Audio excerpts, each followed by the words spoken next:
Pas kalian jalan-jalan di kereta, kalian nemu orang yang kayak gini? Atau kalian kalau misalnya jalan-jalan ke mall, ketemu orang yang kayak gini? Atau bahkan pas kalian di lampu merah, kalian lihat yang kayak gini? Nah, orang-orang yang kayak gini itu biasanya disebut sebagai otaku. Tapi di zaman sekarang ini, kita kebanyakan mengenal orang-orang ini sebagai wibu. Pasti kalian juga udah gak asing banget kan, dimana-mana kalian pasti ketemu sama orang yang kayak Oke, jadi otaku ini tuh merupakan suatu subkultur di mana sebutan bagi orang-orang yang memiliki ketertarikan budaya yang populer di negara Jepang. Misalnya kayak anime, manga, atau drama Jepang, atau idol J-pop.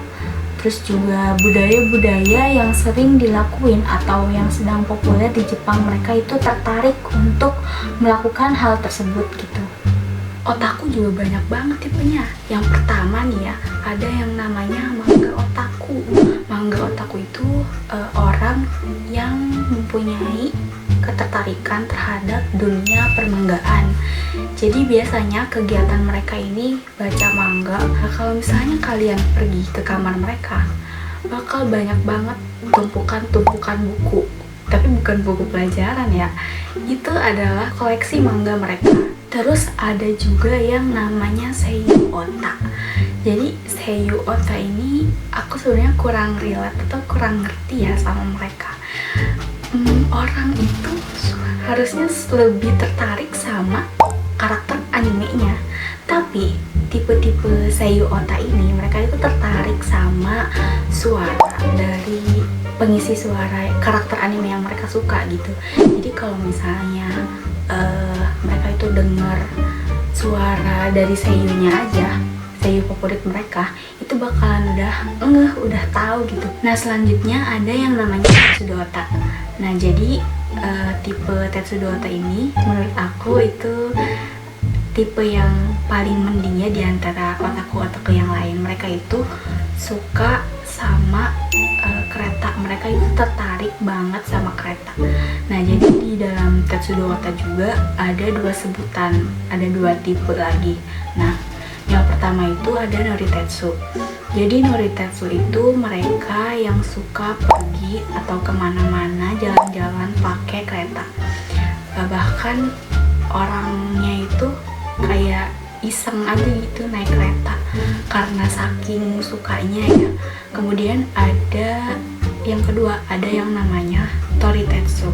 Jadi Toritetsu ini orang-orang yang suka fotoin suasana kereta gitu. Jadi kereta ini merupakan transportasi yang paling banyak dinaikin sama masyarakat Jepang. Idol otak. Nah, mereka ini otaku yang termasuk normal-normal aja sih sebenarnya. Mereka itu suka idol J-pop, atau kalau misalnya di Indonesia itu contohnya kayak JKT48 ya. Nah, mereka ini kegiatannya itu ya nonton konser, terus streaming lagu-lagunya gitu, terus beli merch atau albumnya, kemudian vote dukung mereka gitu di Spotify atau di mana gitu ya, supaya mereka dapat nominasi lagu terbaik atau gimana gitu. Nah, kayak gitu. Nah, ada juga yang namanya figur otak. Jadi figur otak ini termasuk otaku yang suka banget ngoleksi action figure dari anime yang mereka tonton atau yang mereka suka gitu. Nah, bahkan ada juga otaku-otaku yang mampu beli action figure termahal. Terus ada juga otaku yang masih normal gitu, mereka cuma iseng kumpulin action figure yang lucu-lucu gitu, kayak contohnya gachapon. Gachapon ini action figure yang berbentuk chibi-chibi yang lucu-lucu gitu kayak gini gitu. Jadi harganya itu masih pas lah, masih standar itu, masih wajar. Nah, jadi selanjutnya ada cosplay otak. Jadi mereka ini otaku-otaku yang suka banget nge-cosplay atau datang ke event cosplay gitu. Nah, untuk kalian yang nggak tahu apa itu cosplay, jadi cosplay ini tuh adalah kegiatan para otaku yang mereka itu niruin karakter anime yang mereka suka gitu. Terus ada maid otak. Ya, mereka ini tipe orang yang suka banget sama orang lain yang penampilannya itu kayak maid gitu. Pokoknya mereka ini kegiatannya biasanya sering datang ke kafe-kafe yang temanya dimana baristanya itu pakai baju maid gitu loh. Terus ada juga yang namanya eroge otak. Jadi eroge itu singkatan dari erotic game. Jadi mereka itu main game yang karakternya itu erotis gitu, atau kayak bertema yang game-game dewasa gitu, tau gak sih? Tapi ada juga sih otaku yang main game yang normal gitu lah, nggak kayak yang tadi gitu. Nah, namanya itu game otak. Jadi mereka itu kegiatannya itu main game ya apa aja lah yang mereka suka gitu. Nah, terus ada juga nih yang namanya anime otak. Jadi tipe ini tuh tergolong orang-orang yang suka banget sama karakter anime. Herannya bahkan mereka itu sampai kadang ada yang berlebihan gitu, sampai kayak halu ya, sampai ngedit-ngedit foto mereka seakan mereka itu istri atau suami para anime yang gak nyata ini gitu. Terus ada juga tipe otokon otak. Jadi otaku tipe ini tuh otaku yang suka sama dunia perkomputeran. Jadi mereka itu suka banget sama komputer gitu, maniak PC biasanya tuh mereka itu. Nah, faktor utama mereka suka banget sama PC ini tuh biasanya pengen nonton atau main game di kualitas yang lebih HD gitu. Nah, kita udah sampai di tipe otaku yang terakhir, yaitu Gunji Ota. Jadi Gunji Ota ini termasuk orang yang suka banget sama dunia militer gitu. Mereka sering ngoleksi barang-barang yang berbau militer. Terus juga mereka suka banget sama anime yang tipenya militer gitulah pokoknya. Nah, ternyata banyak banget ya tipe-tipe otaku gitu. Jadi sebenarnya aku juga baru tahu gitu beberapa dari tipe-tipe yang aku sebutin gitu. Nah, sebenarnya nggak apa-apa sih kalian membranding diri kalian sebagai otaku gitu, asal menurut aku jangan terlalu berlebihan atau fanatik.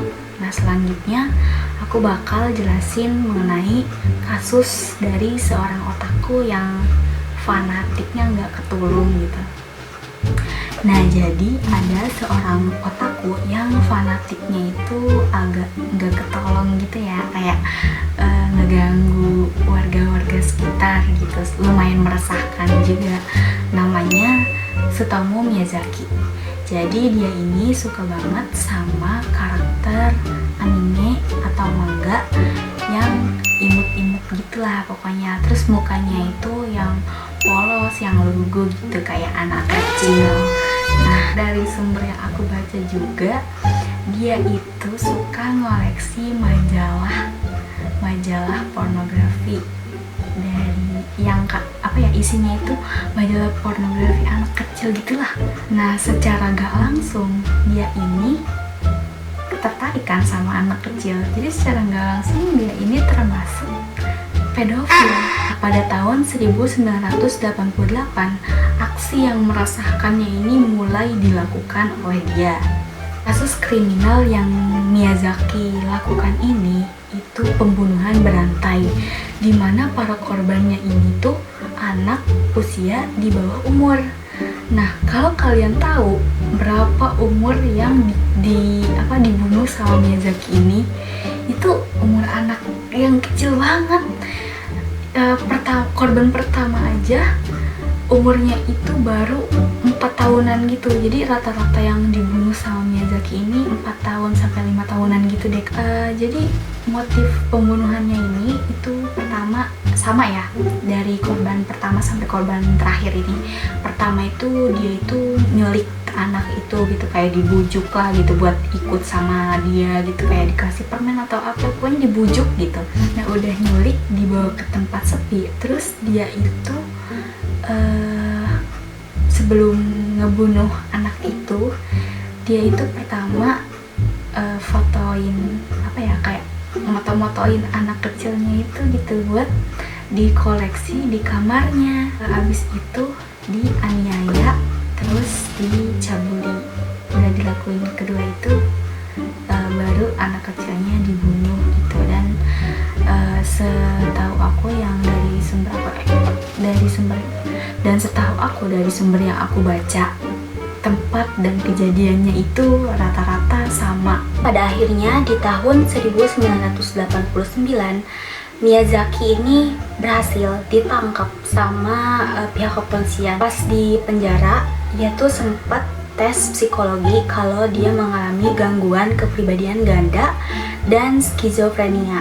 Kemudian ending dari kasus Miyazaki ini adalah akhirnya dia ini dikenakan hukuman mati dan dieksekusi pada tanggal 17 Juni 2008. Kemudian dari adanya kasus Miyazaki ini, banyak banget orang yang ngecap bahwa otaku ini suatu hal atau hobi yang negatif bagi dirinya maupun bagi orang lain gitu. Nah, masyarakat Jepang juga khawatir mengenai nama baik yang tercoreng dari satu atau dua orang otaku gitu, yang aksinya itu gak ketolong lah gitu, udah fanatik banget. Jadi akhirnya pemerintah Jepang itu mengedukasi para otaku lewat media seperti anime, manga, kemudian drama Jepang. Ya pokoknya berbasis kayak gitulah. Di pembahasan aku kali ini, intinya itu kalian boleh aja membranding diri kalian atau kalian memilih jadi seorang otaku gitu. Kayak misalnya Halu dengan karakter 2D ya, terus suka baca manga, koleksi buku manga yang sampai numpuk di kamar kalian, itu boleh banget. Terus yang suka cosplay juga boleh banget gitu. Tapi saran dari aku ya, jangan terlalu fanatik, jangan terlalu berlebihan dalam menyukai sesuatu gitu. Jadi saran dari aku, kalian bisa memulai untuk membuka diri gitu, jangan terpengaruh, jangan terlalu terlena di dalam dunia perotakuan gitu. Jadiin otaku ini sebuah kegiatan sampingan kalian gitu. Kalian ngelakuin hobi ini hanya untuk ketika waktu luang kalian aja gitu. Jadi kegiatan wajibnya itu ya kalian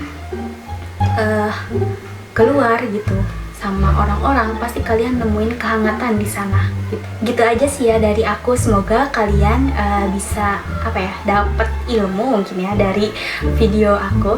Bye bye.